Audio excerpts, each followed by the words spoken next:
ஒரு doctor டிசீஸை diagnose பண்ணா lab டெக்னீஷியனோட report ரொம்ப முக்கியம். மெடிக்கல் ஃபீல்டில் உங்கள் கெரியரை ஸ்டார்ட் பண்ணணும்னு நினைக்கிறீங்களா? டிஎம்எல்டி தான் பெஸ்ட் சாய்ஸ்.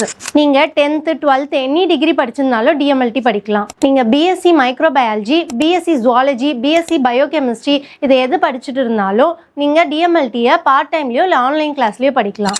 இங்கே டிஎம்எல்டியில் 4 theory classes 2 practical classes first இயர்ஸ்க்கும், செகண்ட் இயர்ஸ்க்கு 3 தியரி கிளாஸஸ் 2 ப்ராக்டிக்கல் கிளாஸஸும் கண்டக்ட் பண்ணுறோம். இந்த கோர்ஸில் லேபில் பண்ணக்கூடிய pathology test, serology test, biochemical test எல்லாமே கிளியராக சொல்லித்தரோம். அது இல்லாமல் கூடவே பிளட் கலெக்ஷன் பண்ணுறது எப்படின்னு சொல்லி கொடுக்குறோம். ஒரு சாம்பிளை எப்படி கலெக்ட் பண்ணுறது, டெஸ்ட் போடுறதுன்னு மட்டும் இல்லாமல் மிஷின்ஸோட ஒர்க்கிங் பிரின்சிபல்ஸும் சேர்த்து சொல்லி கொடுக்குறோம். ஹாஸ்பிட்டல், லேபு, பிளட் பேங்க்கில் 5 month இன்டர்ன்ஷிப் நாங்களே அனுப்பி வைக்கிறோம். ஸ்டூடெண்ட்டாக வரவங்களை குவாலிஃபைடு லேப் டெக்னீஷியனாக மாற்றுற பொறுப்பு எங்களுடைய பொறுப்பு. இந்த வருஷத்துக்கான அட்மிஷன் ஓப்பனில் இருக்குது. டிஎம்எல்டி ஜாயின் பண்ணணும்னா உடனே அன்னை இன்ஸ்டியூட்டை காண்டாக்ட் பண்ணுங்கள்.